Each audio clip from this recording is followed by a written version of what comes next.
So let's talk a little bit about rules of the road of Zoom. As I get into this next slide, the agenda today, we're going to go over a quick little intro, the broker panel. We're going to focus on new ways to sell to end-use customers, and then we'll wrap up at the end here. Some rules of the road for this session. Yes, all participants are, their audio lines are off.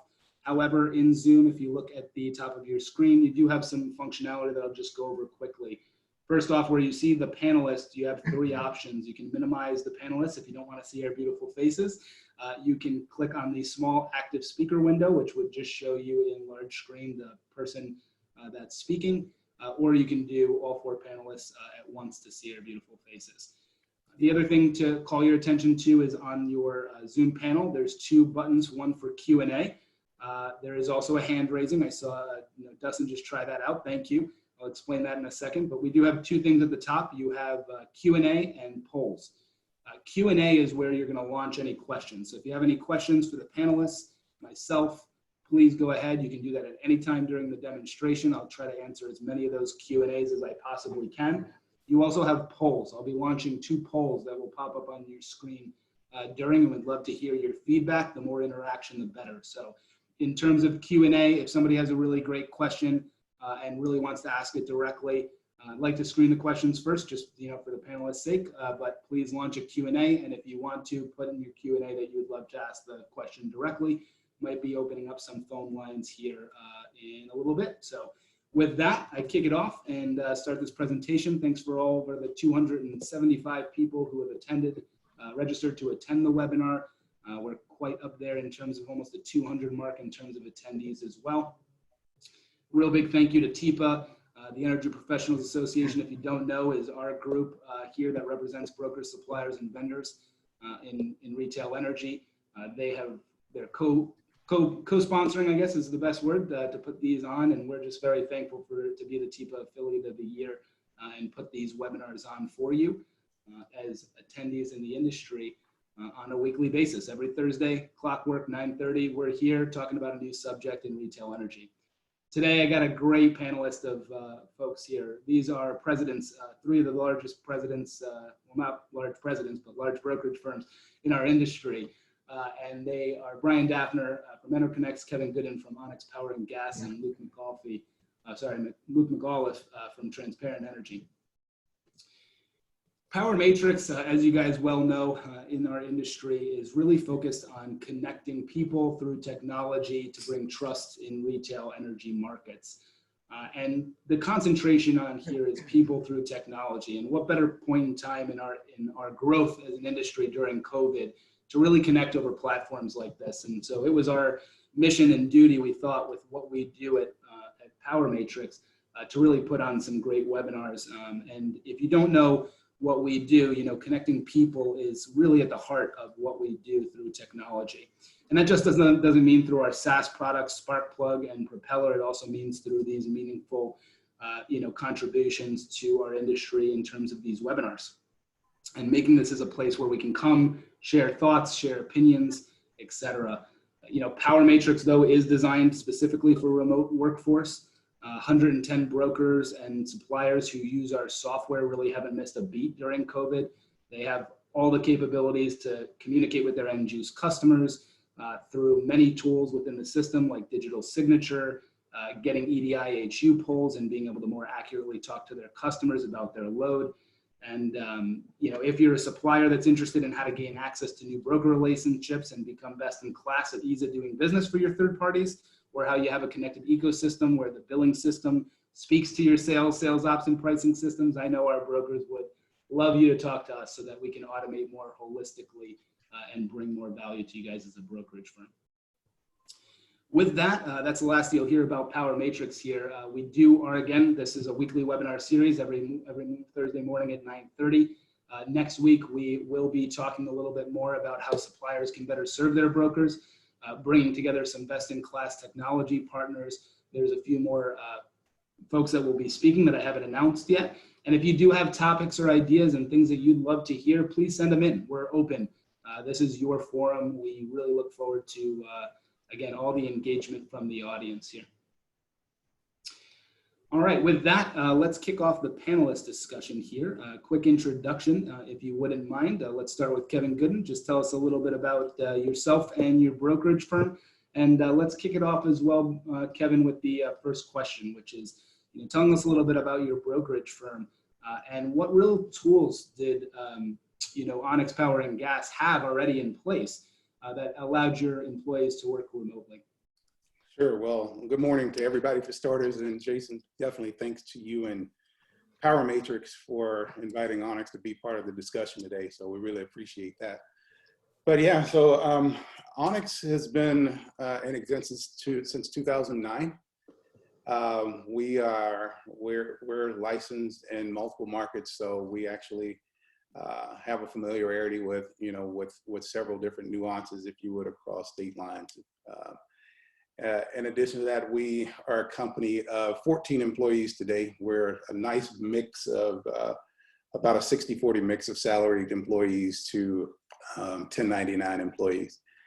And so we're doing pretty much some of the same things as many other broker firms out there. Our company motto is making energy make a difference. So we have a concerted effort on making sure that we give back and do things that we can to support community through our efforts through energy. But yeah, great question about our tools that are necessary to kind of work in this remote environment.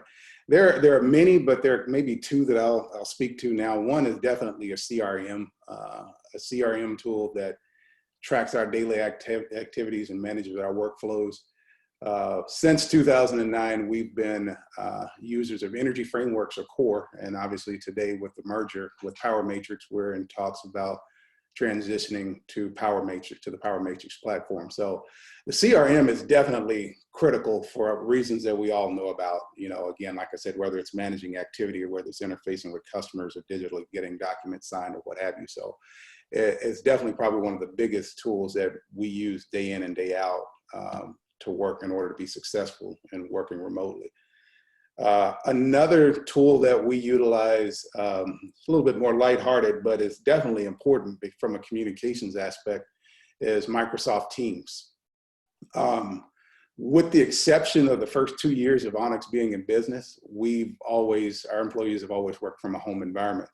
And so our hiring practices is actually one where we screen candidates for their ability and inabilities to work in these non-traditional environments. So I guess you could say Onyx, to a degree, was kind of built for working from a home environment. So utilizing Microsoft Teams, our entire staff comes in every morning and they log in. And so it's almost like you're there in an office environment to where, and at the top of every morning, we're having water cooler talks. Everybody's standing around having their first cup of coffee and talking about what the Cowboys are going to do in the draft tonight, right? So what are they going to do in the draft? No, different panel for a different day. I was curious about that.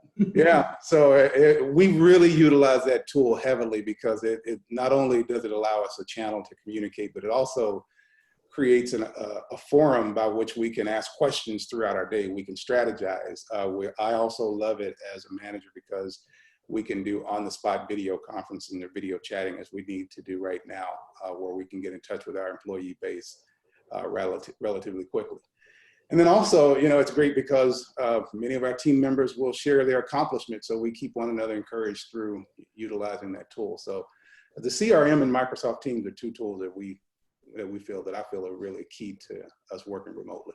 Yeah, Kevin, thanks so much for sharing that information. Those morning kickoff calls, man, what a great idea. And for those brokers that are on the phone and maybe dealing with this for the first time because they had an office environment, those type of platforms are going to be so important, and really specifically for the motivational aspect. And this is a life-changing event for all of us, and keeping your employees motivated is going to be really important to that. And so with that, I'll kick it off to Luke. Luke, just curious, please introduce Transparent a little bit more, as well as touching on the tools that you use, adding to what Kevin said, but as well as, you have a lot of sales agents, right? Probably, I'd say, I think the most out of the three panelists, but it's all pretty close. I am curious, when you talk about, this, please touch on what reporting that you use to make sure that your employees are really doing what you expect them to when you can't really see and touch them as well.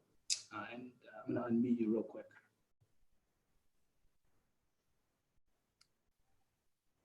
Hey, Luke, just real quick, you're on mute. I'm having trouble unmuting you.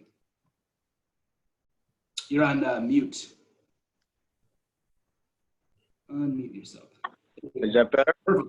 Yep, perfect. Thank you. So thank you very much for hosting this, Jason. My pleasure. Appreciate it very much, you and the Power Matrix team. The opportunity to speak to everyone. I know everybody in my company and myself is very excited to present with you on this webinar today. Transparent Energy is an 11-year-old company. It's been around for a long time. The focus for Transparent Energy is on large commercial and industrial customers, and we leverage process and technology. We service about 1,500 large commercial industrial customers all around the country in every deregulated market, and obviously we procure gas in every region that you can with enough liquidity. What differentiates us is our process. Our process typically saves about 7 to 8% over any other broker or any paper-based RFP process in particular. And so, you know, we work with all different types of businesses, but I would say the majority of our business comes from other channel partners that are actually other energy brokers. Brokers that typically focus on smaller size deals, but they want to scale and learn how to get into bigger businesses, colleges, hospitals, universities, large real estate trusts, stuff like that. So we usually team together with them and help them scale and close big deals at a decent margin. So that's who Transparent Energy is mainly. That's really helpful, yeah. On the side of tools, we're a technology company, so we use a lot of tools already. The we've been focusing on lately have been GoToMeeting a lot. Not much of our process has really changed. We're a very, very, very process-oriented company. The main thing that's changed is we're not sitting in front of our customers. We're basically doing webinars. That's the primary change. Besides that, because we have employees all over the country, we have tools already developed and in use religiously from day one. So not much has changed. GoToMeeting we're using quite a bit more. Slack, we've always used Slack. We still use Slack. The CRM system, Power Matrix, obviously we rely on that on a daily basis. A lot of our reports are generated out of your CRM system. We can see the daily activities from the BDMs, and you know, we can track our inside sales team. We can even track some of the bigger customers that the executives are touching and working on. So we rely on your CRM system quite a bit to track daily activity as well as weekly activity. It keeps everybody informed, so it's a very powerful tool for us. We also ensure that all our sales staff have their own call-in numbers so that, you know, they never have to request it from corporate headquarters or anything like that. We also do weekly calls with all our staff. We do bi-weekly presentations that our analysts put together that we give out to all the channel partners and all our customers. And we're also doing newsletters. We're doing a little bit more of a focus on our newsletters with some information and stories that we think are relevant and cutting edge to kind of keep not only our staff informed, but we want to keep our channel partners informed.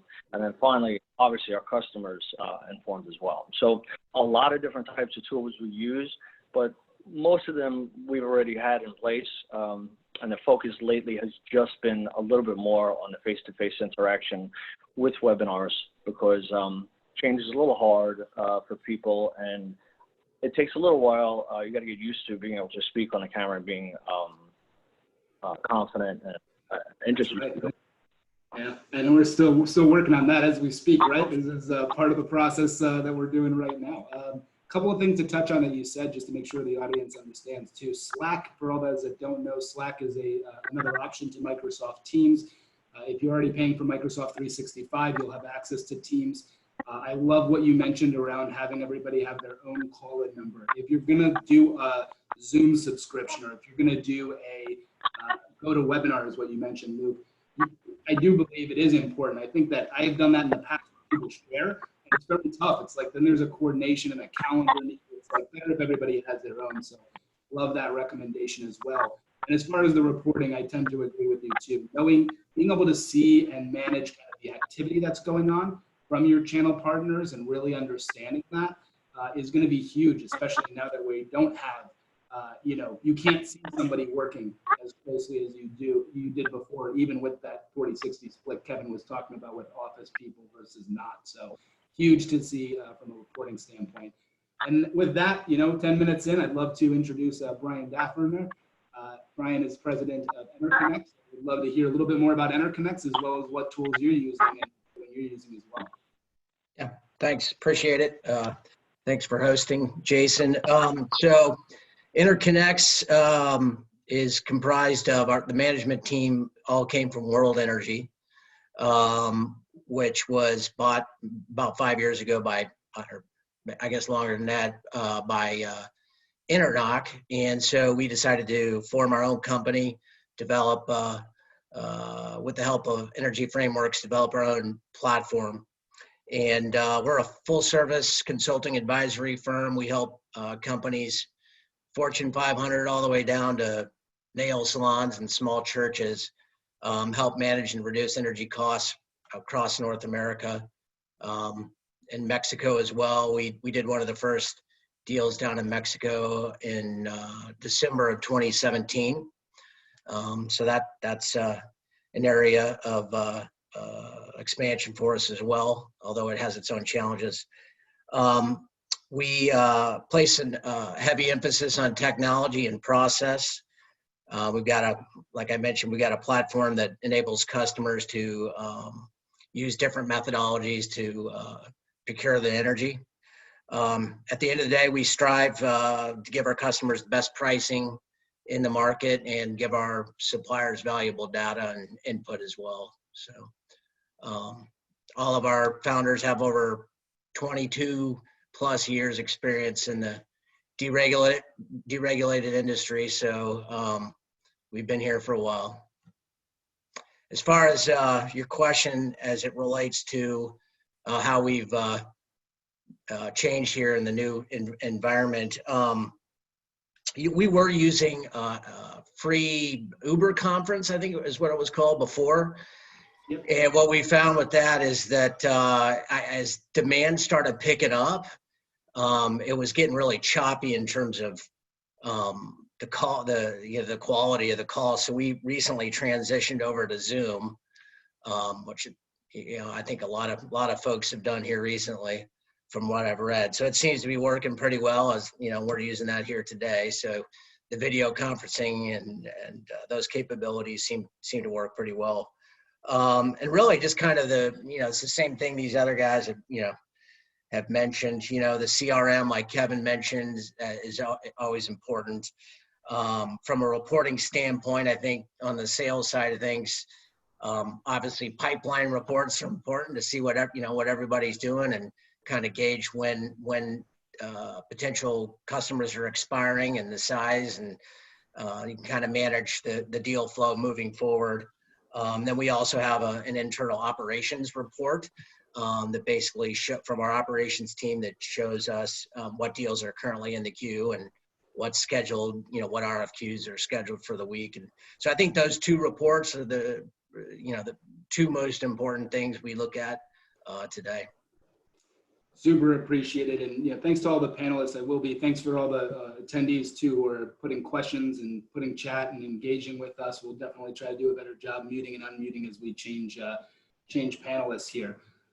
Brian, to your point, this is something that I think everybody in the entire panel has told everyone. If any broker's still out there and working on Excel and email, in this environment, when we're getting into, dispersed workforces, I don't see how anybody does it. And that's what you're hearing from all these panelists. These larger brokerage firms are all implementing technology and have for quite some time. So really, as far as the question and answers, just real quick, we're going to be getting into some meat here and asking some really great questions to our panelists. So if there is any questions, feel free in the Q&A section. I see a couple of you guys have already done that. Continue to ask us great questions and we'll get them answered. This presentation will be available to people after the webinar as well via recording. All right, so continuing on for our next segment here, we're going to talk about end-use customer engagement, which I think a lot of people are really excited to hear about, and how it changed in COVID. And so Brian, we're going to reverse the order here and start off with you while I already got your line unmuted. And we're really going to talk about, I'd love to hear what is changing in terms of end-use customer engagement, first with the verticals. Which verticals do you see maybe are engaging more with you during this work from home period? Which customer verticals are you staying away from because you just don't really think they're great from a prospecting perspective? Yeah, great questions. Obviously, a lot has changed over the last month. In terms of the verticals and what we're focusing on, we haven't made any changes there. We're continuing to do the same thing that we've done before. Obviously, some verticals are a lot riskier than others in today's environment, specifically retail, restaurants, and commercial real estate. But at the same time, those verticals also need our advisory and consultation now more than ever. So we really see this as an opportunity to help companies maneuver through this situation. Specifically as it relates to, usage restrictions, or tolerance bans on the contracts, add delete language, termination clauses, you name it. Anything, also payment terms, which never really were an issue before, are becoming more of an issue now, right? Like what Number of days to pay. Yeah, absolutely. And is there some flexibility by suppliers there? And so we just recently helped a large restaurant chain. We just closed the deal earlier this week, and they had a bunch of stores that are temporarily down and trying to anticipate what the usage is going to look like moving forward. And from those restaurants that are shut down, how much has it impacted usage, and all those kind of things.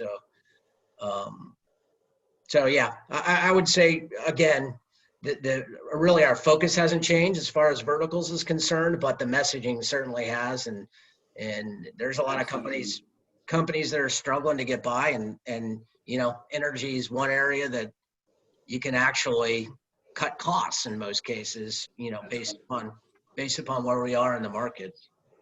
Yeah, couldn't agree with you more. I know it's a topic that we'll touch on a little bit later, is tactics and how the actual sales pitch is, changed. And as we continue to march towards that, Kevin, I'd really love your thoughts and opinions too here. And for the rest of the audience, I'm actually going to launch our first poll. I'd love you guys to answer the same question that Kevin's going to answer here too, which is just, what percentage changes have you seen? Let's compare April 2020 volumes versus April 2019 volumes, and how much less or more are you seeing? Because I agree with what Brian said. This is an opportunity for us as brokerage firms and suppliers to engage more with our end use customers. They're looking for our services. So there is a lot of opportunity, but I'm curious, how has it changed for Onyx? Yeah, well, I kind of stumble over a little bit of this when I look back to April of last year. It was kind of an unusual time, or an unusual month for Onyx, in that we had significant deal volume that was booked, probably best in our company history. And so comparing that productivity to this April, I shudder at thought when it comes to the numbers. Now, all things considered, that aside, if it were kind of a normal April of 19 for us, I would have to say that I've noticed that contact and close rates have been down maybe 30 to 40% roughly to 2020. I think a lot of, when it comes to being able to contact decision makers, a lot of that stemmed from the uncertainty moving into the COVID world, with companies trying to relocate employees for their safety and their family safety, transitioning them to home offices. So reaching actual decision makers proved difficult, because in a lot of cases, some companies were not accustomed to working from home environments, and there was a lot of setup for their employee bases to, get computers and phones lines and all that sort of thing set up. So, but the beauty here is I've noticed that being able to contact employees has increased since the shelter-in-place order is a little bit more mature now. And also I'm noticing more engagement from those companies and decision makers, to where they're starting to really consider making making moves towards transacting on energy a little bit more than they were previously. Yeah. Again, looking back at 2019, April specifically of 2019, comparing it to April of 2020, it's those numbers are radically different. But again, It's okay. Tough when you have a banner month to continue to post banner months, man. If we were just that lucky as a company, right? But speaking about the contact rates and sticking on that subject for a second, we have a great question from the audience here. What has worked, right? So you said contacts have picked up, and I've noticed that too, actually, from my brokerage firms. Is the first 4 weeks of this transition were really tough. Like Kevin said, a lot of the CEOs getting there, really focusing on internal, right? Making sure their employees were well taken care of. I know we've done that too as Power Matrix, and I know each of the panelists here have done that as well. But when they do have those contact rates, is there anything that specifically that you would say is working? Whether that be, a certain tone or maybe even a certain value proposition that you lead with, that might be different. And I know we're going to touch on this a little bit later, but just real brief answer. What has worked for your sales staff in engaging new prospects? Oh yeah, sure. Definitely the change in tone and the being sensitive to where we are in today's climate is key. Obviously this is something our nation has never experienced. So that consoling voice and that consoling concerted effort to try to understand how customers have been impacted has been one of those areas that's kind of helped our contacts to kind of open up a little bit more. Similar to what Brian said, we're still taking the same approach to those contacts. We haven't really changed much about who we selectively go towards and speak with. I think unanimously that our customer base at large needs us more now than ever. So. Yeah, that is so true. I'll kick this over to Luke and get a little bit of a perspective here. And while I'm kicking this over to Luke, I don't know if I'm a little new to Zoom, so I'm just going to throw this on my screen here. But this is the polling that we've taken. And so, Transparent obviously is in a unique position with a reverse auction tool and, what you guys are seeing in terms of engagement. But, you do have about 50 plus, right? A good majority, 60% that are saying their contact rates are down. Makes sense, right? This is part of the environment that we're in. But you'll also notice that 25, 30% down here are saying that this is actually an opportunity and savings is kind of more on top of people's minds. So appreciate everyone continue to answer that polling question. But Luke, how's this changed for Transparent contact and close ratios? And what are really customers looking for right now?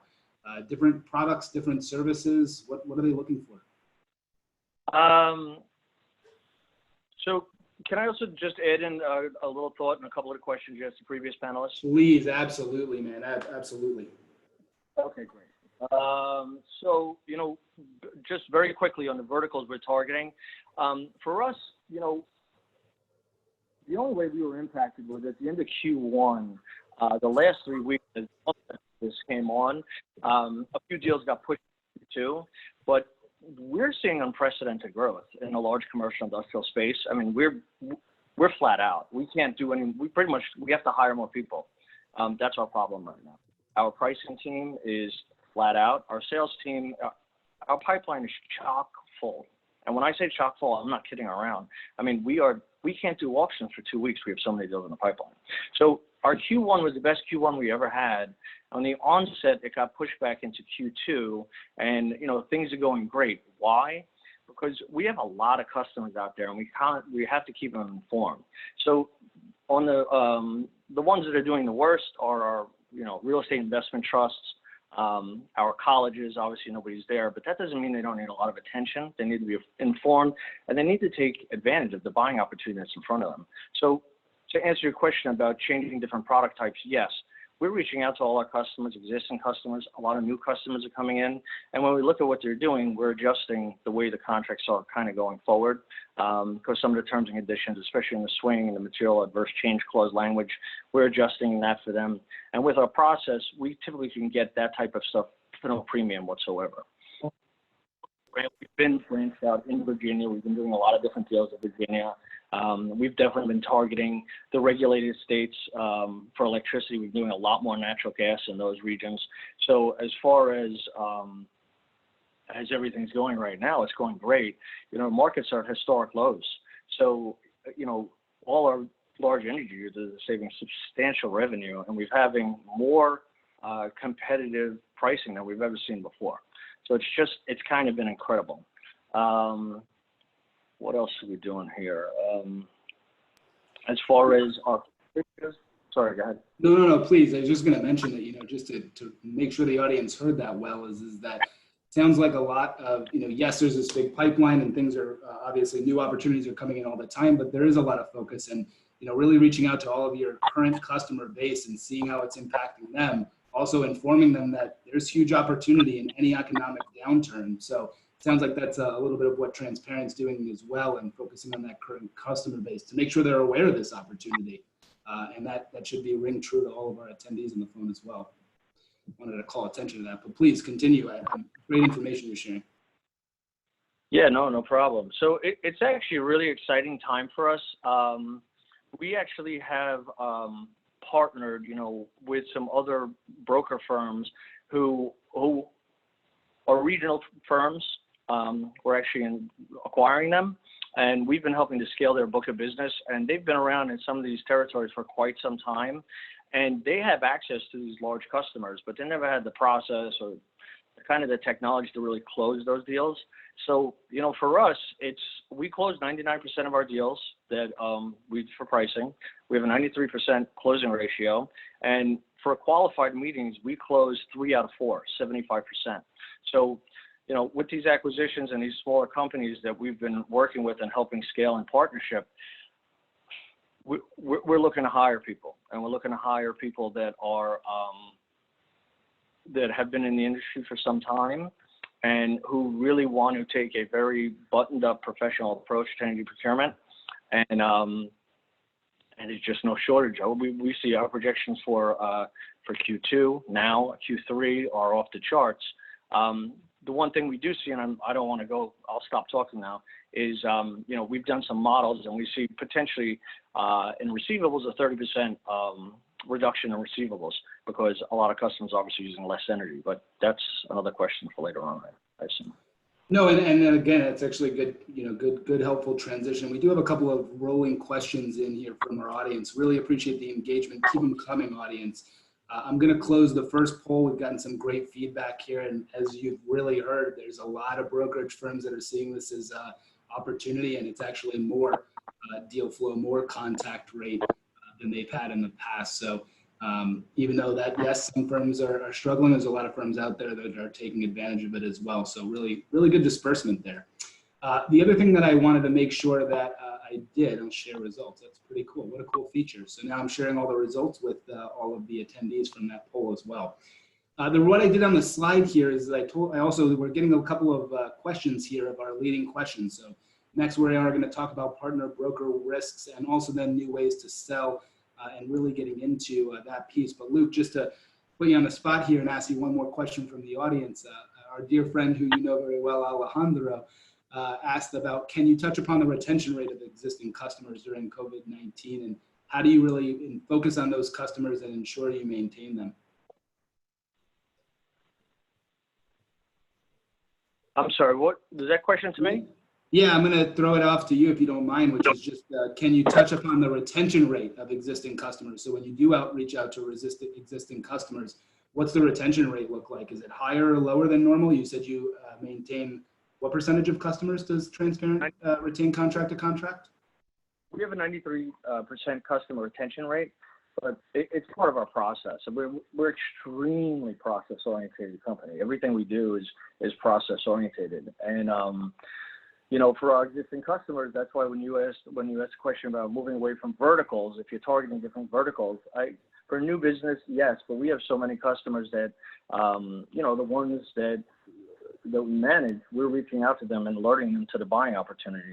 I mean, because of this warm winter and obviously this COVID crisis here, we're seeing unprecedented pricing opportunities across the country, in California, in New England, in Texas, in New York, in New Jersey. And we're seeing incredible pricing we've never seen before. So we'd be remiss if we didn't manage our customers closely at this time. So basically, we're taking our entire book and we're bringing them out and having massive savings. And one thing on this poll too, 80% of people have not had much of an increase in business. I would encourage you to reach out to us and talk to me in particular, because I'm telling you right now that it is now or never for sales. And if you're not closing big customers and making a lot of money, something's wrong, or not wrong. So we can help you improve that process, because you can make good margin, you can save the customer a ton of money, and you can close big, big deals. It's the lowest prices we've ever seen in the history of deregulation. And now is the time to go into your pipeline and look back at those customers that said no to you, and maybe a little bit of a different process, and there's no risk with doing it, and save them a fortune. But you can build your business now like never before. I mean, what better, in the case of COVID, when people are looking at their budgets tighter, and, there is things that, and we'll talk about this with partner broker risk here in a second, but what better message to reach out than, I can save you money on your next contract. Maybe we can do a blend and extend. And yes, there's some challenges to that, as we're going to get into here with the broker supplier relationships, but that's what we should be doing right now, is really maintaining our current client base. Definitely prospecting, but focusing on your current customers and trying to give them buying opportunities. Fantastic. Quick question. Yeah, good, great. Thanks for the audience feedback here. Absolutely. So, in terms of just for the entire panelists here, I'm going to open up all lines. We'll start with Brian and then go to Luke and Kevin. But real quick question: do your organizations have the end use clients sign POAs, or letter of agency, letter of authority, where you get to basically make the decisions for the end use customer, or is it really a collaboration with the customer? Just talk about each of your processes. You want to start with me? Yeah, please, Brian. Thank you. Okay, yep. And I had a couple quick points too from the last topic, if you don't mind, that I wanted to add. Please, I would love to, yeah.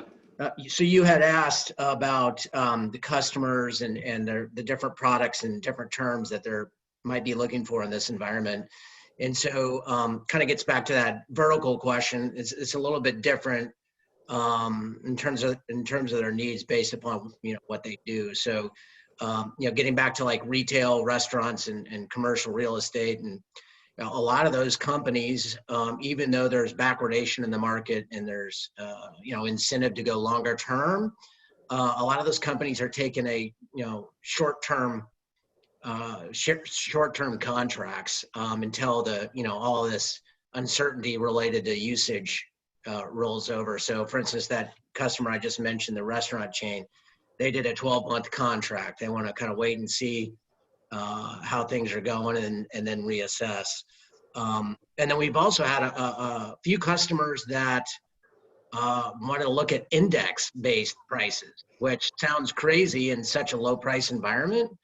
But with again, getting back to the uncertainty with usage and that type of thing, some are actually looking at heat rates, with natural gas being as low as it is. So floating on a heat rate and that type of thing. So we are seeing some interest in index based products as well. So I found that interesting. Then back to the question at hand. Can you restate what that is?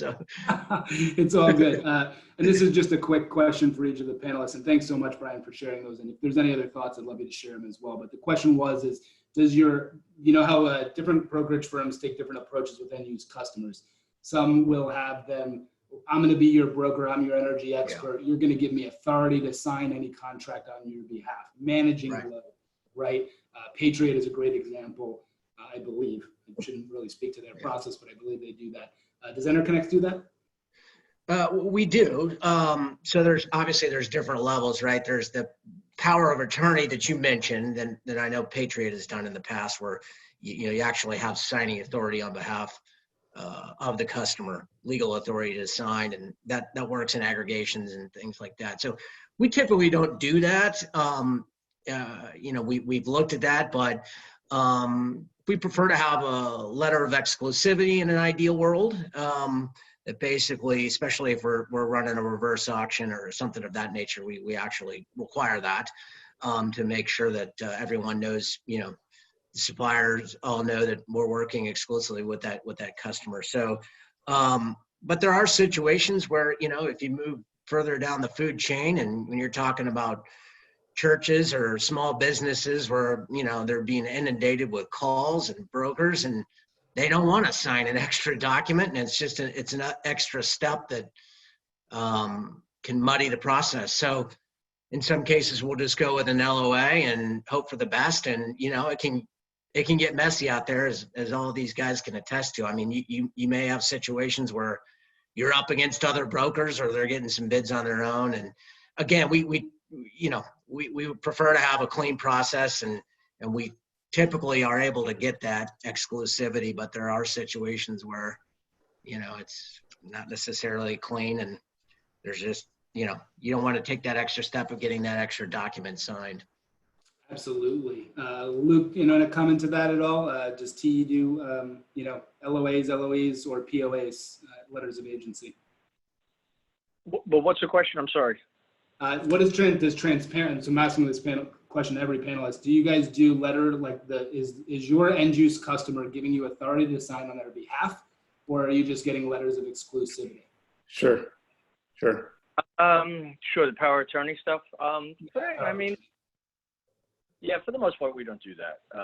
We have agreements that they sign, and then we also have LOAs that we sign. But Gotcha. Once they have a license to work with us always. So the power of attorney thing, you can do it. It's a little bit of a different approach. It certainly makes life a lot easier. But to be honest with you, it's not our process. Our process, we want to keep customers informed. We want them to be empowered and understand what's going on. And we want them to understand how to manage risk appropriately. And when we do that, we have a 93% customer retention rate. So we actually shy away from power of attorney because we want the customers to be our partner in energy procurement. Yeah. Absolutely. Jason, about the only thing I would add is I mirror Luke and Brian have shared, Brian specifically in the effort to try to keep things clean. We do oftentimes, we will have power of attorney on our side, but in most cases it's for the LOA to where those long-term customers, if we ever need to have updated LOAs for whatever reason, then that power of attorney is great for that, to where we don't have to come back to the customer just for that little bit of information.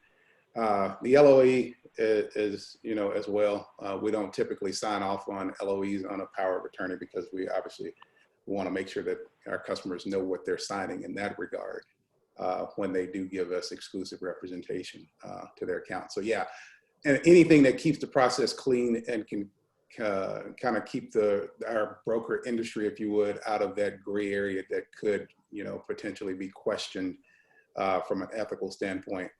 Whether, intentionally or unintentionally for that matter.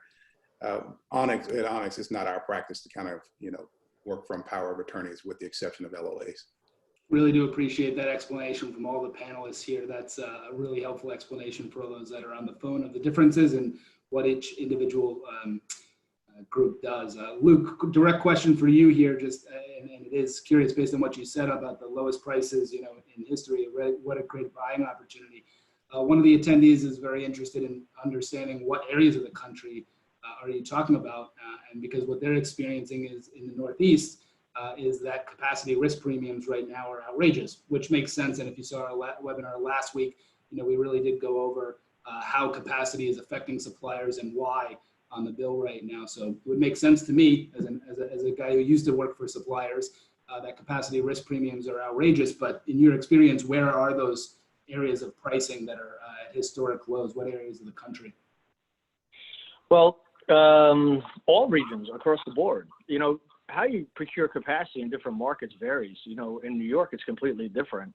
It's not a forward capacity market, right? I mean, you can procure it on the spot market. You can procure it 6 months in advance on the strip, on the monthly market. So it's completely different for suppliers. So some suppliers are stuck with capacity obligations in certain areas. Some are not. Texas doesn't even have a capacity market, right?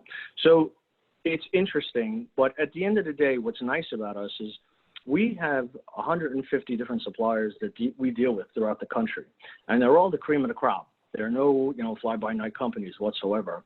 And so the suppliers we deal with in Texas are very different than the suppliers we deal with in New York, which is very different than the suppliers we deal with in New England, very different than the suppliers that we deal with in California. So wherever we go, we're dealing with a large, large pool of suppliers. Plus, the beauty of our process is we don't need to know what's going on inside those organizations or how they're coming out with these low price points. We don't have to bother with that. Our process is so strong that once we educate the customer and set their expectations clearly before we do the auction or a sealed bid or whatever we do for that customer, then they know the outcome, and they award 99% of the time. So what's going on as far as the capacity goes, people might be interested in that on an intellectual viewpoint, which is fine.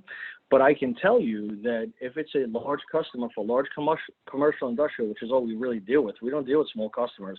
Anybody under 30,000 decatherms, 3 million kilowatt hours, we don't really deal with them. They're not our customer base.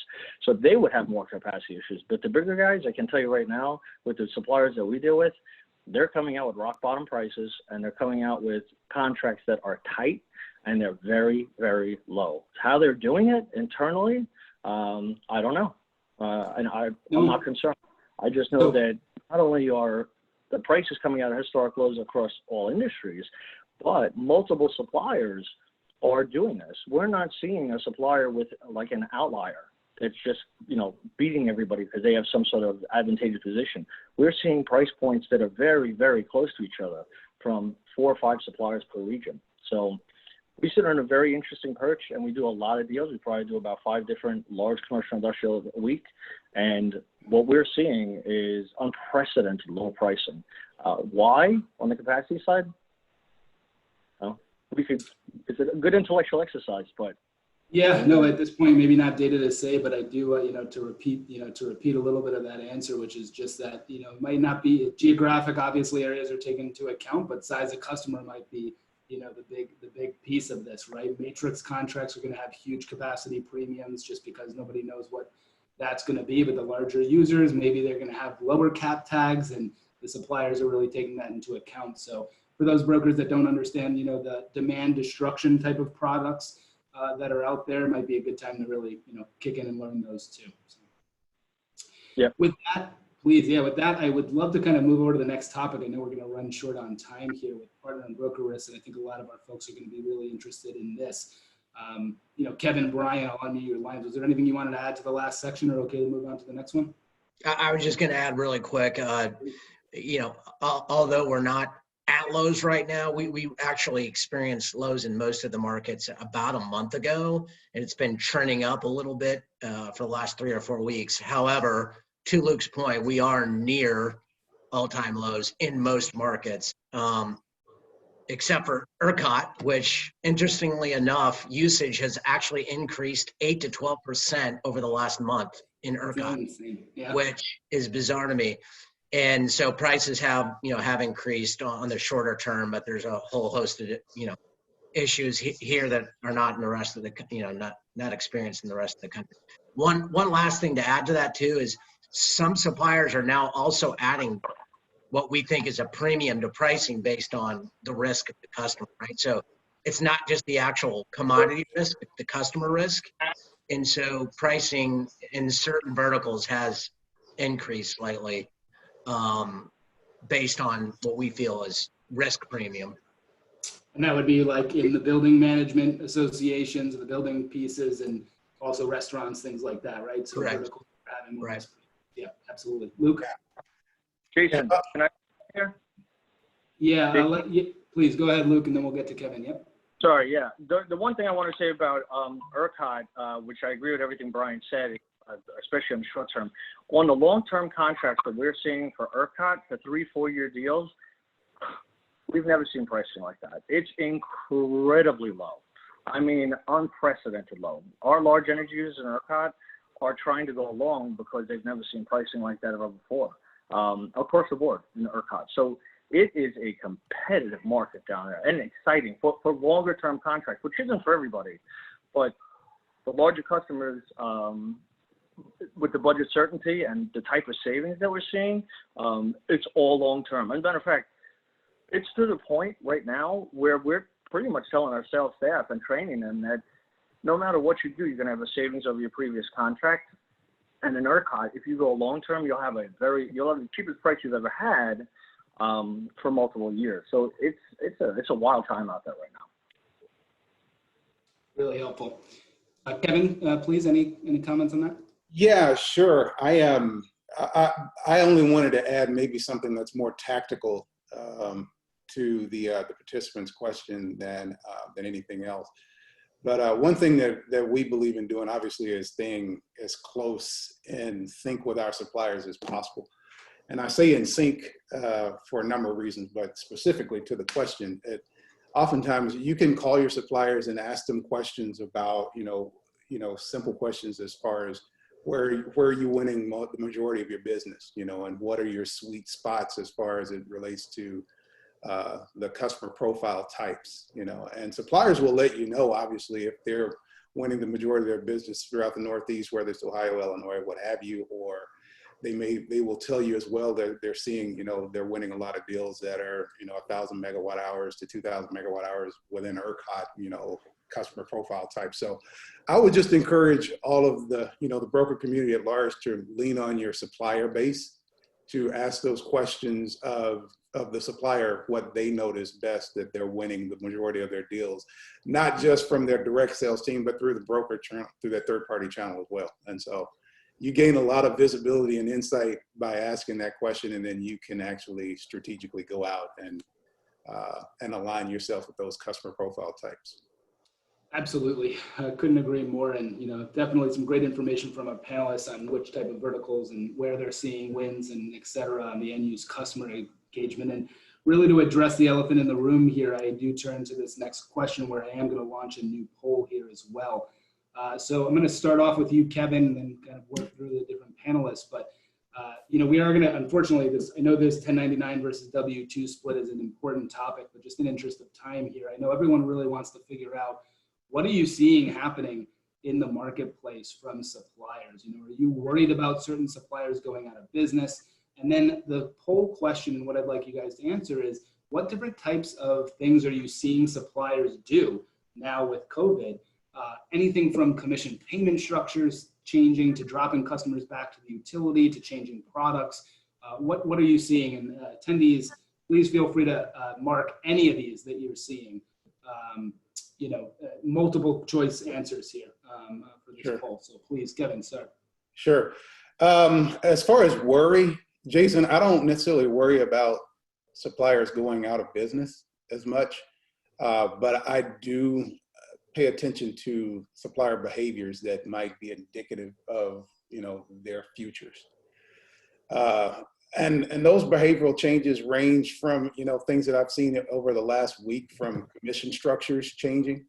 And I noticed that one attendee had an inquiry about commissions. And so, I've not necessarily seen suppliers, although some of our panelists I've learned have had this experience, but I've not known suppliers to withhold payments from Onyx just yet. But what I have noticed is that there are some suppliers that have changed their commission structures. If we were on an upfront structure at one point, they'd reach out to us and say, hey, we're changing that to a residual payment structure.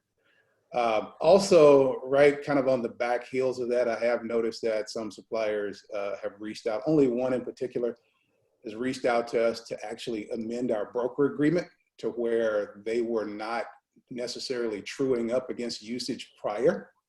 But now that's become an important area for them. So they wanted to put some protections around themselves. And so they've come back to us and actually amended broker agreements in those cases. Some other changes, behaviorals, that I've noticed personally have been in the area of add delete language, where there are some suppliers that have pushed back adding even small load to an existing contract and being well within the variance by which, the contract would allow the customer to do so. So those are the kind of behavioral changes that I pay closely attention to that kind of, again, are indicative of what a supplier may be feeling as far as their future. Now, I've noticed these changes come from suppliers that are both regionally, that have regional footprints as well as national footprints. So it seemed to be irrespective of supplier size in some cases. And we all know that suppliers all manage their book of, that risk a little bit differently across the board. But at Onyx, we'll continue to monitor, those behavioral patterns, and then we'll engage as necessary what suppliers should those things continue or even progress. And of course, we'll be prepared to make sure our customers are aware and of course taken care of as well for those changes to come. So. Yeah, are you seeing that any particular, I mean, we're not here to name names, right? That's not our job as attendees, panelists, et cetera. We all run our own businesses and have our relationships. So not looking for that, but am curious, just, is it, certain ESCOs in certain geographies, larger versus smaller? Are you seeing these changes impact certain suppliers more than others, and what should brokers out there be aware of? Was that for me or for the panel? Yeah, just a quick follow-up, yeah. I'm sorry, what, can you repeat the tail end of the question? No, please? just that, is it specific size of supplier, or is it specific like concentration of geographies or book of business that you? No, actually it's not. The ones that have reached out to me, as I've described with those 3 areas, have really been large players in the industry. And this may give a little bit of visibility to one of those without letting you know the specific request, but one actually has more of a global footprint. So it's irrespective of size when they come to making some of these adjustments. I've not, interestingly enough, as I look back, I've not been contacted by any of the smaller suppliers that maybe have 1 or 2 markets by which they service to make any of these type of adjustments that I've described. But cool, very interesting perspective. As I transition over to Brian Daffner on the same question, I'll just kind of add my 2 cents as well. That I do believe from my experience working within suppliers and knowing the pricing model really well, this is going to tend to impact those suppliers that have less residential load, right, and more small C&I load, specifically in those territories. That capacity is a large percentage of the overall bill. So, a couple of our attendees, I know that very many people in our industry are very geographically centered and are looking for specific information on their geography. This is where to work with your channel managers within these suppliers that are part of that, territory to get more specific answers. But in general, that's what I would say, knowing the pricing models. Small C&I, focus books, Northeast, where capacity is a large percentage, it's going to adversely impact those suppliers more. But Brian, tell us what you're seeing. We've got some great, please continue to vote on the polls. I'm going to share some answers here in a second. Yep. So this is, I would say, back to your question about, concern over suppliers going out of business. Yes, that is a concern, especially with some of the mid to smaller size suppliers. What we're experiencing in terms of, what they've hedged and, there's a lot of question marks, right? So I feel for, everybody involved. So we have experienced one particular supplier that has actually in the Northeast that has actually dropped 26 of our mid to small comm customers in New Jersey, Pennsylvania area due to material adverse change clause or reduction in consumption, just dropped them. So we're now in a situation where we have to scramble and find other suppliers in a quick amount of time.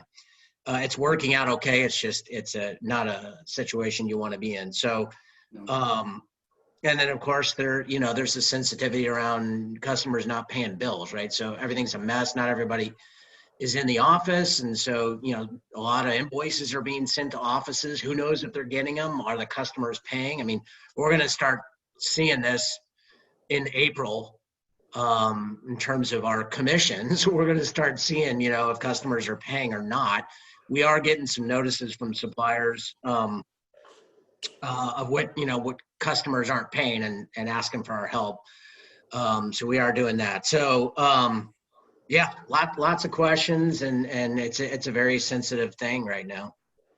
That's a really good point. We talk about people going back to the utility, and you think about, Great Eastern Energy comes to mind, which I know affected so many of my broker clients, and how hard that is when it's being pushed back to the utility versus giving a heads up, like, we're going to serve this customer for the next 30 days, find something to do with them in the next 30 days.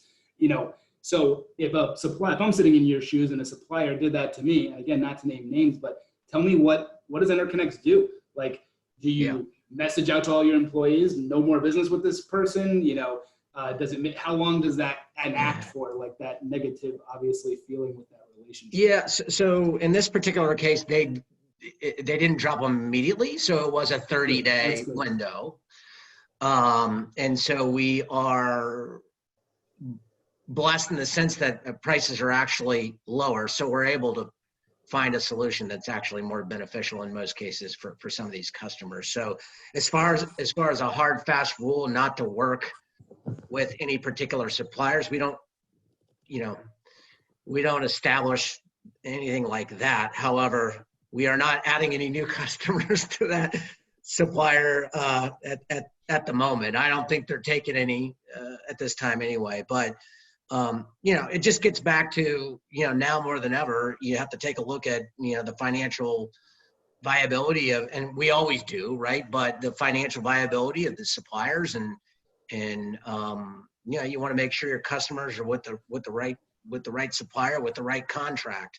And if there is a situation like this, it's our job to, even though the supplier made the decision that they did, it's our job to find a solution for them and make it right. So, it'll be all right. Yeah, you'll be working closely with those customers, but for those suppliers out there, obviously this does, hurt the relationship overall. And we hope that people really focus on serving clients during this time. And so, do you, Luke, as you kind of answer this question as well about just what you're seeing, and then I'm going to share the poll here. And honestly, I know we're over time. Attendees, if you have to bounce, please feel free to view the recording in the last 15, 20 minutes here. We'll be hanging on the line here until about 45 to answer a few more questions here. But so Luke, specifically, what are you seeing in terms of changes to agreements? And then there's a question from the audience from Sandra Fabiano about if you're seeing any language being added to contracts that wasn't there before, specifically around COVID. Am I seeing any language around the contract? Say it again. Yeah, being added, any language adding to the contracts around something, whether it be like more capacity, pushing off capacity on the customer for any tag changes, right, versus price changes or anything like that. We're not seeing anything necessarily like that, because with our process and our methodology, we're trying to outline exactly what we want. You can come and compete if you want, or you don't. If you don't want to compete on the terms and conditions we lay out, then you don't come to to bid for our customers. So we don't really get changes or anything like that. We don't really negotiate. We don't have to. There's a lot of suppliers we deal with. But I will say that, although these are unprecedented times to get the best price possible for your customers, these are also unprecedented times in the way of risk. Because we are seeing, what we're seeing is, and what we're expecting over the next quarter, especially 2 quarters, is a lot of consolidation in the industry. A lot of suppliers are going to be acquired. A lot of suppliers are going to go out of business in every geographic region across the country. And we see it clearly. And there's some telltale signs. So as important as it is to get the lowest price points possible for your customers, it's equally as important to make sure that the contracts that you're getting signed are going to be honored in 6 months, 9 months, a year from now. These companies are going to be in business, right? So we sit on a very unique perch because we do so many deals and we deal with so many suppliers that we can see very clearly some telltale signs. And brokers out there need to be very aware of this stuff. Just like Brian said, there's a supplier in the Northeast who's going after this material adverse change code, invoking it, and turning customers back to utility. There's some smaller brokers that are not making any payments. We're not really affected by that because we don't deal with. We have some deals with some of those customers who are affected, but it's like Brian said. When we go to market today, there's so much savings that those customers actually are going to benefit from it. So it's not a big deal.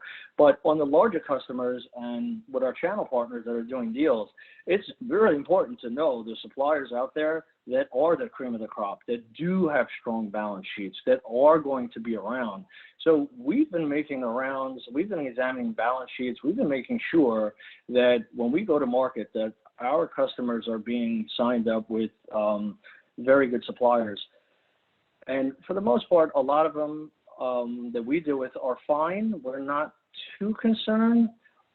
But I think that if you're signing up big customers more than ever before, if you're a broker, you better be very, very, very careful who signs on the dotted, you sign on the dotted line with them, because if you don't, that price will be gone, right? That's And right. You know, and so specifically, what are the factors of an ESCO that you're considering for financial liability? When I think through those things, it's, you know, things like generation, credit rating, you know, what markets they serve, what customers they serve.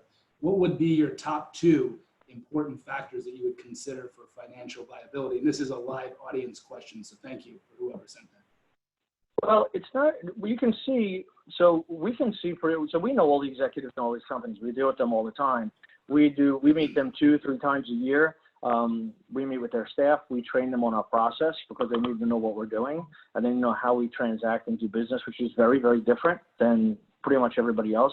As a matter of fact, your CRM system, Jason, we've customized the daylights out of it because we don't use it the same way everybody else does. You know, so our process and methodology is very, very different than everybody, I think. So when we see customers and we're laying out the terms and conditions for the auctions, we'll start to see suppliers that we know for a long time, and we have hundreds of contracts with, start trying to negotiate different terms and different conditions. And so we'll ask for a little bit of clarity on that. And then they won't be able to come to the auction. So we can glean pretty quickly that they're having some sort of issues. So that's important information to understand. They don't end up coming to the auction, but we can see that something's going on in that organization. Capacity, they want to do capacity pass-through products, stuff like that, where they're having issues. So the nice thing about our process is it doesn't really affect us because those guys get weeded out. And the people that can compete, typically the bigger guys now with the stronger balance sheets, are the ones kind of left standing. In certain regions like Pennsylvania and stuff like that, you have suppliers that you know, own generation assets. They're huge, and they have huge balance sheets in addition to some of the big ones that are out there. So there's still plenty of liquidity, but the amount of suppliers has been going down. So you have telltale signs, specifically when they start trying to negotiate different products, which they're not supposed to do. Sometimes they want to delay commissions. They start talking to you about there could be a delay in commissions, even though it hasn't really happened yet. We do expect it to happen. We've run a lot of models. We're expecting potentially up to 30% less receivables. That may happen. It may not. It's worst case. We always plan worst case, hope for the best. If they're sending customers back to the utility, obviously, if their bids come in too low, with our process, it's very thorough, and so we know the outcome before we actually get the pricing from the customers. And if we see bids kind of coming in too low from suppliers, indicative bids, we'll have conversations with them to try and understand how and why. And then obviously, if a contract comes in and there's a term and condition that we don't like, we would send it back. That doesn't happen because we examine exactly what's going on before the actual live bidding or the day of the bids come in for that customer. So those are kind of the telltale signs we see, and whether it's in Pennsylvania or it's in Boston or it's down in Texas or wherever, our process is one that highlights issues before we actually get to the pricing, and we're able to kind of weed it out. Got that. Yeah, Kevin, any thoughts on that as well? Yeah, Jason, I only wanted to kind of add and go back to, I guess, the genesis of the question. Are we noticing suppliers add any language into the contract as it relates to coronavirus or what have you? But the answer from my standpoint is yes. I have been able to negotiate some things as recently as maybe 3 weeks ago. We did a 10-year term agreement for a customer, in which we were able to add in, and there are a couple of suppliers, or maybe 2 or 3 suppliers that come top of mind that will allow for this, that not only were we able to drive price, but obviously one of the things that were equally important when you have a 10-year view is you want to be able to have or create flexibility for your customers. And in this case, we were able to negotiate no termination charge should the customer, go out of business. And so in that case, with proof of the business having been dissolved, the supplier literally, won't charge an ETF for the customer. So price was great, but to kind of have that additional language and know that it's there creates that additional security in the mind of the customer, if you would, and encourages them to go maybe longer term than what they normally would have. So yeah, we're seeing that as one of those things. And then of course, we negotiate payment terms as well as much as possible. And suppliers are maybe kind of narrowing down and tightening the reins on this where they may not have before. I thought one of my customers, and I hope they're not on the line, but I thought they were a little, I'll be nice and say I thought that they were kidding me when they asked me for net 120-day payment terms.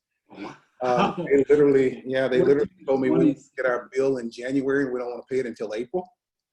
But I managed to find a supplier that would take on that with obviously with a little bit of risk premium associated with it. But yeah, there are things that suppliers are still willing to do, I guess, to take on the right customer profile type to add to their portfolio, to their business. So very helpful. No, I really do appreciate that. And, Brian, just kind of curious, your top 3 impacts, what you would say when you're considering supplier financial viability during these times. Yep.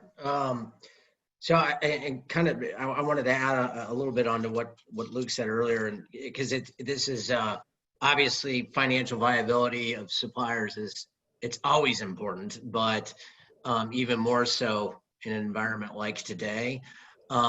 But we are also dealing with suppliers, whether or not they're financially viable or not, maybe invoking certain things within their contract for financial reasons, right? They're upside down on the contract or whatever. So, and they decide to take this as a force majeure type event and do what they got to do. So that's making it, trickier as well. So, there's a whole host of things that you look at when qualifying suppliers, and we periodically take a look at that every so often to make sure that the suppliers that we bring to the table for our customer base is top of the line and going to be there. So that's really helpful. And those that are, to recap, those that are changing, terms, those that are not willing to be flexible on the commission plans that they have with their sales agents, as well as those that are changing, product language and not offering, fixed price. That would be a concern to me as well if I was a broker, right, in terms of financial viability. So to wrap up this section, I think the poll really interesting. I think, again, the majority of what we're seeing is that credit approvals, that's the main, it's now, and I'm sure every supplier, if I know it well, every credit manager of every supplier is having a field day right now because there's nothing anymore that's standard, right? Everyone has to be reviewed in detail, and that is definitely what's winning, happening the most frequently here. But you can see also a ton of people changing, fixed all-in capacity products and not including those anymore in their product suite, as well as reducing or eliminating upfront payments, which we've heard a ton as well. So that concurs to a lot of what I've heard in the industry. And so transitioning to our last topic here, and again, those that are on the phone and sticking with us, thanks so much. We're going to go well over today. We got too much interesting questions from panelists and from the audience. So I really do appreciate that. We'll kick this off again with Brian, and then love to get Kevin's opinion on this too. When you're thinking about new ways to sell in this environment, what type of things do you do from a training perspective with your agents, right? New things that you've done over the last 4 weeks that you didn't do before, specifically around, how do they try to sell? What does a cold call look like? What does a cold email look like today in this post-COVID-19 world? Yeah, good question. So we're relying more now on, like for instance, LinkedIn, the Sales Navigator. We recently subscribed to that. Time will tell, whether or not it's going to be beneficial to us or not. But that is one way to reach out to the 6 degrees of separation, right? So there's the different connections and utilizing your contacts and targeting certain verticals, et cetera. And, you know, you never know when somebody knows somebody who knows somebody else that might be connected. So we've started to use that with some success. Like I said, we just started doing that. So, you know, in social media, trying to get your, you know, trying to get things out there, not necessarily with you know, a sales pitch, but just kind of more of a, you know, here's some things that we're experiencing out there today in this environment, and wanted to share that with you. You know, customers are experiencing this or whatever that everybody can benefit from. I think, you know, just by doing that, whether you're in management or a salesperson, I think, number one, it's the right thing to do, but at the same time, it's a way to get in front of people, and you never know if some, you know, some sales are come up from that or not. And then lastly, and it kind of goes back to the question about how we're approaching sales, and, you know, obviously you don't want to come across to anybody that you're taking a crisis situation and trying to take advantage of that situation to, you know, to try to sell something. So, you know, it's the messaging, you got to be very sensitive about how you approach it. But I think at the end of the day, and we've all talked about this, you know, prices are extremely low right now. And customers are looking for ways to cut costs, and you know, and energy is a way to do that. So, you know, I think if you kind of focus on that messaging and help them, you know, help them through the process, I think I think that's the way to go about it. Yeah, absolutely. And everybody, I'll be staying on a little bit more mute just because there is some things going on in the background of my house right now, as all of us are experiencing, with kids yelling and all that fun stuff. So I'm going to tip this over to Kevin for a second. Kevin, first, a question from the audience, real quick. Did the supplier on that 10-year deal include a risk premium for that 10-year, you know, deal with no ETF? Actually, they did not.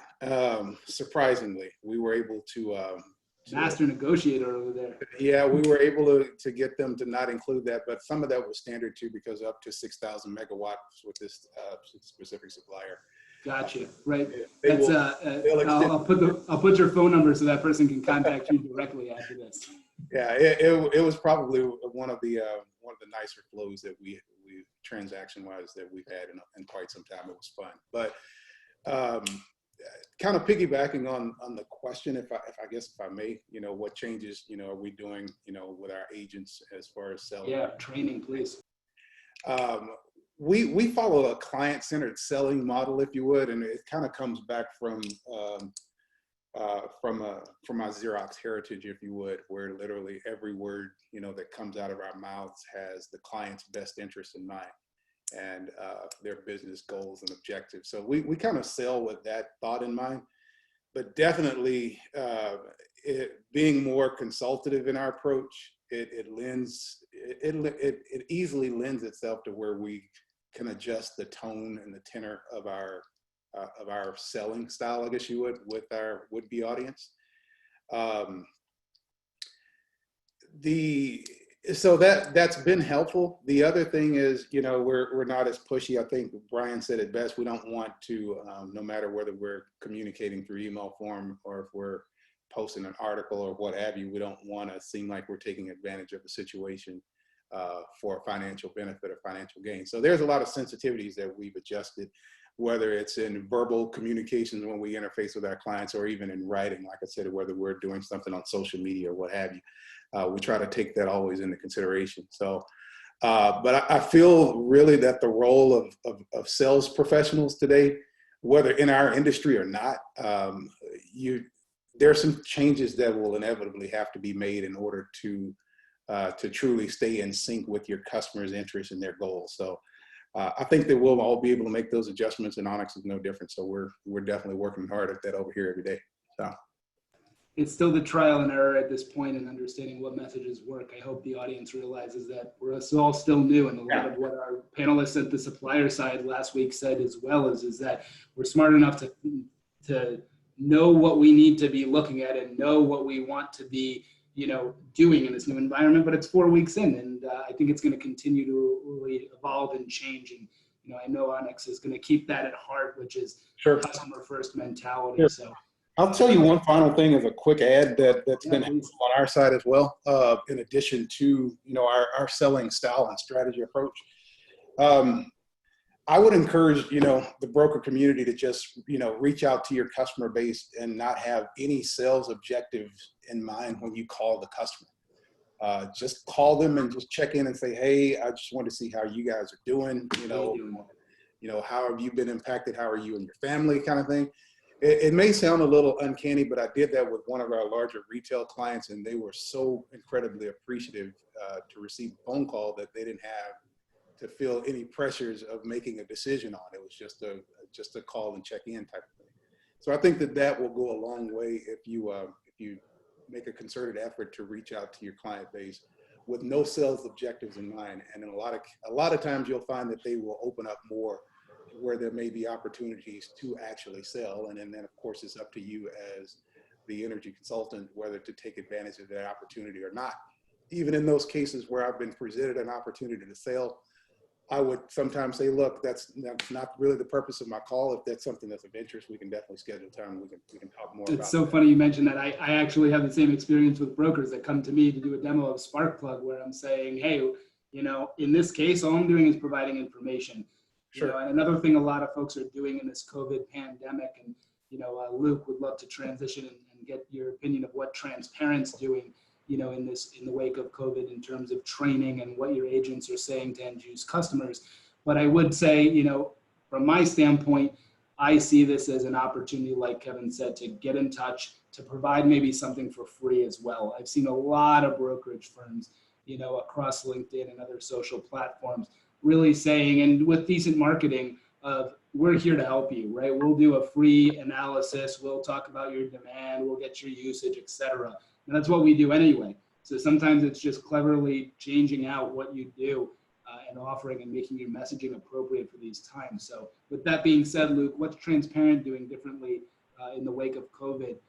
Specifically, what tools do you think are going to be more utilized by end use customers, as well as how and differently are you training your agents? I know you're a process-oriented company. Well, I would say,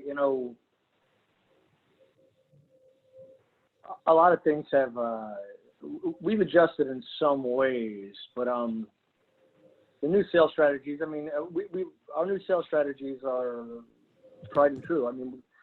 We don't need to have any new sales strategies. It's a difficult question for me to answer, to be honest with you, because we have a lot going on. But we're doing a little bit more marketing. We're doing some more press releases, that's for sure. We're interacting on a webinar like this, which we typically haven't done in the past. We've shied away from doing. We're doing some more email campaigns. We have an entire inside sales team that we utilize. So we're targeting different areas. Our focus has been, I talked about it a little bit before. We've done some deals in Virginia. We've done a lot of gas deals in regulated states for electricity, so places that people aren't. So there's stuff like that that's going on. But I think kind of the most important thing for the broker community to consider is maybe not to change ways so much. If you've been doing this for some time, or even if you're not necessarily an energy procurement broker, you're another company that is thinking about offering energy procurement services. If you have a customer base, you may want to offer an approach and a methodology that they can take advantage of with no risk and get the cheapest prices they've ever had before. So engage your customer base now, because you're going to have a grand slam home run with them, and it's only upside for you, right? Do you think in the post-COVID world specifically, do you think reverse auction usage is going to go up? Reverse auctions we're a process-oriented company, so the auction is like step 12, so we don't necessarily do reverse auctions for every deal we go through. Some we do, some we don't. Depends on the liquidity of the market and what's going on. So it's not really a focus on reverse auction, it's a focus on process. And if you have a good process and you have a customer base that you want to reach into, offer a new product where you can earn good revenue and have good feelings from your with no risk. If you don't want to award after the process is over, you don't have to. This is the best time you could possibly do it, because they're going to have massive savings. We have yet to run across a deal where we don't have big savings in every geographic territory. So maybe offering a new product for energy companies that haven't done any procurement, or switching to a process where you don't have risk and you're not going in there and potentially damaging a relationship because whoever you're working with in procurement doesn't have that type of process. If you're a broker that has a book of business, looking back into that book of business for the customers that you have not won for whatever reason, maybe revisiting them now, or if you have large customers in your book of business that you think may be at risk for some reason, maybe frankly teaming up with someone like us where we have a process and a differentiators where you can retain that customer and still earn the same type of margin. So, those type of things I think are really, really important. And then your presentation should be sharp.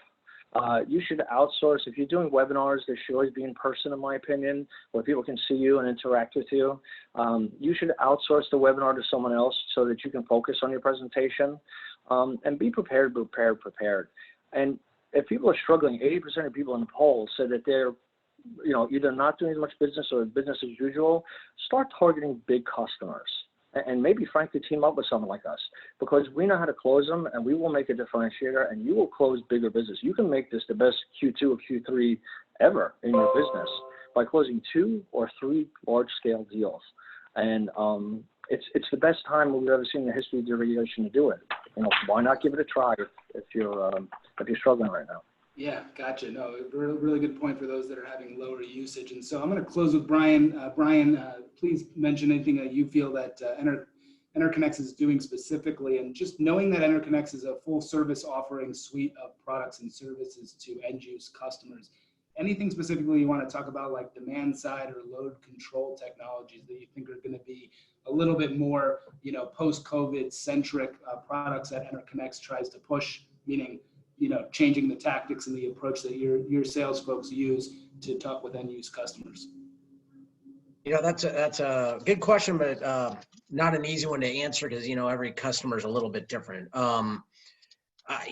Obviously with everything going on, and any capital requirements that would be involved with any project, whether it be, solar or any capital intensive project is probably going to be pushed, down the road for a while.